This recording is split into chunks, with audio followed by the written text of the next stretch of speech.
It's time for question and answer period. You ask the questions, I try to answer them, do the best I can. It's been a while. I know, boys, I'm working hard, okay? But let's get into some of these questions and answers. Who needs snow when you have a razor? I'm just going through every email I get, every comment I get on here, because there are tons of them. This is from the PowerModz update, January 6th, that I did yesterday. I talked about Kijiji. This guy says that he bleeping loves Kijiji, loves the show, and you're totally right about the Rev chassis. I hit a little stump yesterday and bent the whole front end and even the tunnel when it flipped over on me. That is from Steve Stan. Boys, that's the reality of the Rev. Like I said, they're a good sled, but from there to there at the front of the machine, she's pretty weak. Make sure you get that grip and rip bracing for it. Next, let me see. XLT. Replacing an XLT head gasket again. This is from Chinaman 2002. I have a 1995 XLT 600 triple and I've noticed antifreeze coming under around the spark plugs. Where should I start? Hey, very easy. Check this out. It's not the same as this, but it's kind of the same. The XLT has domes underneath it, okay? Underneath this, the head cover. It's probably pink or purple on your sled. Let me line this up. The head sits on the domes, and you probably have your coolant coming in around here, right? We don't like that. But what happens is, right around here, there's a little rubber seal that needs to go in there. It seals up the dome to the cover. That's what happens. That seal gets old, dries up, starts to leak, and then you get the coolant leaking up and around it. Chances are that's your problem. So go out, buy a gasket kit, top-end gasket kit, and that should be able to fix you right up. Chris Hines. Hey Louie, love the videos. I'm an avid sled head here in Alberta. I love watching other Canadian sled heads doing what I love to do. I just recently built a shop and tinker with all kinds of stuff. An old ski boost, which is pretty cool. It's going to be fixing that up. Have you ever thought about doing videos once a week or month with readers' rides? It'll be cool to see some of the other projects that other people are building too. Maybe have viewers pick a winner every month for the PowerModz Toque or something. Anyways, I love that stuff. That's pretty cool. He has his YouTube username is Jaime30. So Heimie 30. Have I thought about doing that? Yes, I have. I've thought about doing a whole bunch of things, but it's just time. Time is, oh boys, it's tight. I'm telling you, I wish I could do a lot of things. But we'll see. I'm trying to figure out how to use my time a little more efficiently. Like I said before, I'm doing some work right out of my house in the old backyard. I have that really cool shelter built, and it saves me about $1,000 a month in fuel. Just hammer a bunch of the stuff, the tedious stuff together there, and then we'll bring it out here to the shop and get the work done here on cam.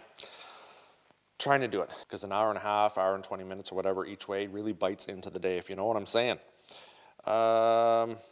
Logan, PowerModz decals. Yes, stay tuned. I have a whole bunch more coming. You'll be able to contact me and I'll get some out to you guys. And they're like a couple bucks a piece. Just covers the cost of shipping and handling and all that. If you guys need Evans coolant, I have a whole bunch here. A local guide, local distributor, he shut down. Evans wanted me to handle a whole bunch of stuff, all his overstock, so I have it. If you guys need Evans coolant, I have a whole pile of it. Contact me and I'll ship it right out to you, or I'll get one of the guys to ship it right out to you right away. I can't speak highly enough about it. We use it in everything. It is a no-brainer, boys. Check out the videos. Abdullah Ahmad.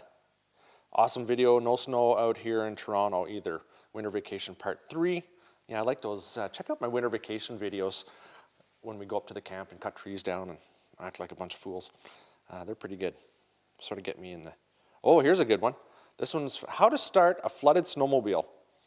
This is from a guy named Nick Corbin with a very insightful post. Bleep you, bleep, bleep, bleep, bleep. Pretty impressive. Thank you for your comment. Not quite sure what that's all about, Nick. I suspect your little brother either got on there or, you know, whatever. Priebe, P-R-I-E-B-E. This was through my PowerModz website. Lewis, I've watched a ton of your videos. I think what you're doing is great. I'm currently trying to get into machining Skidoo big wheel kits and was wondering if I could machine up a set for one of your projects. Give me a design which you would like to have made, and I'll do it for you. I'm currently designing 10-inch big wheel kits for the XP chassis. Hey, that's pretty cool. Don't know if I really have anything for that to fit right now, but you know what, Chris? Send me a kit, and I'll show it to everybody, and we'll try to get the word out there you're building these kits. Big wheel kits are pretty cool, especially for guys who are drag racing. They just a lot of less kind of rotating mass. It's just, I wouldn't say less rotating mass. So the track has less of a sharp angle to go around at the back of the sled, basically. Now those are 8-inch wheels. A track that doesn't turn as tight turns freer, if you will. That's why the guys like the big wheel kits. Some drag sleds have big 10-inch wheels in the back. Pretty cool. Thanks for contacting me, Chris. This one here comes from the guy dies in the end. That's his YouTube name.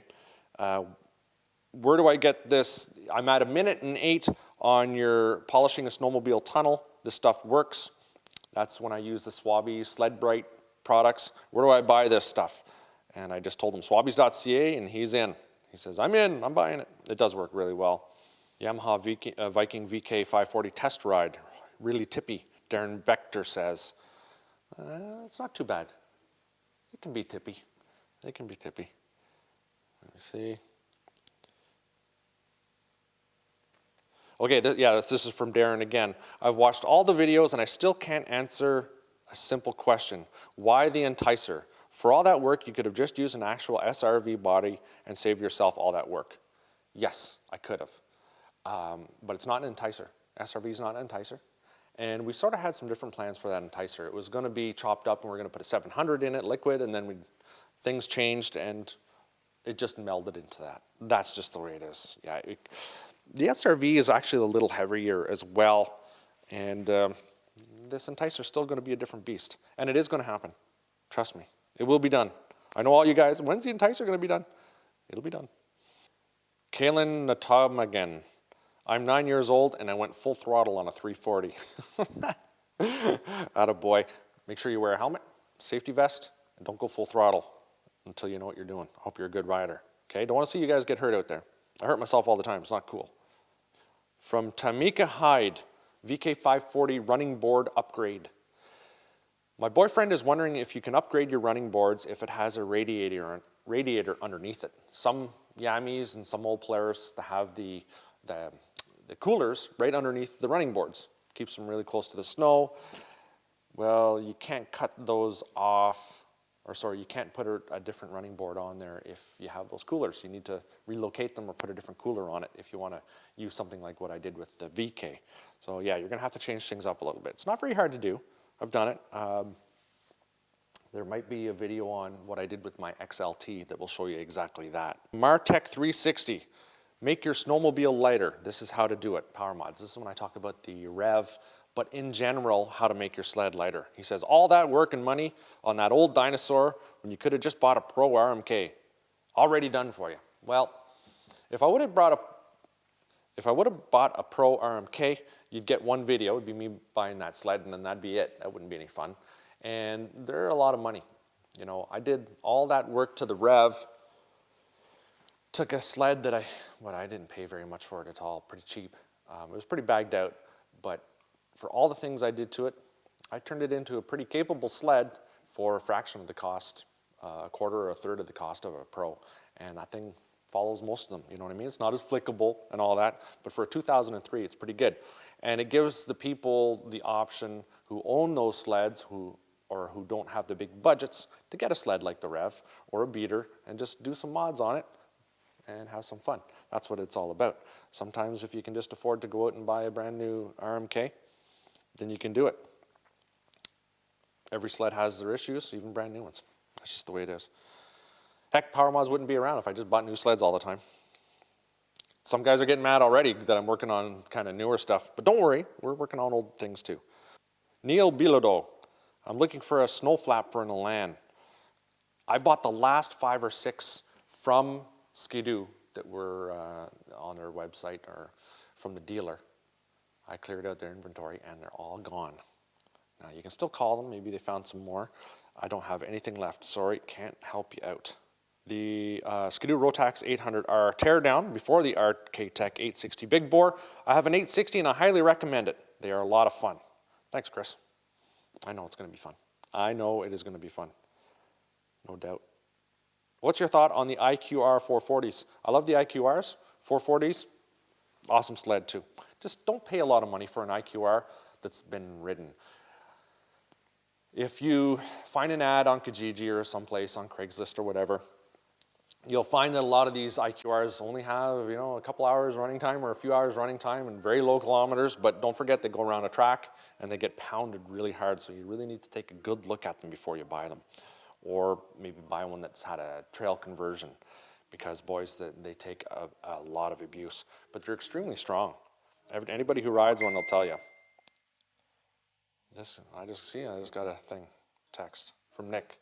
Is it hard to get an ownership for an ATV? Nick Lario. He just showed me that right there, it just popped up. Okay, so Nick, I'll answer him right now. Is it hard to get an ownership for an ATV? This is in Ontario, you need a bill of sale from the registered owner. That's what you need. A bill of sale from registered owner. And the ownership signed over. And the ownership signed over. Toyota Land Cruisers off-road. I'd take any of these Land Cruisers over any American 4x4 in a heartbeat, including Cherokees, Wranglers, and Hummers. The Toyota Land Cruisers off-road, HZJ79 and all that. Yeah, they're good trucks, boys, I'm telling you. Very good. And that's it. We're going to roll it up for today. I need to do some work on this 860. I need to get it into this machine, and we just can't be answering questions all day. But I'll try. I'll come back again in a few days, and I'll do some more. So thanks for watching PowerModz. Make sure you go to my forum, www.powermodz.com/forum. And I think I'm going to give something away soon. Some hats. I got some cool hats. Thanks for watching.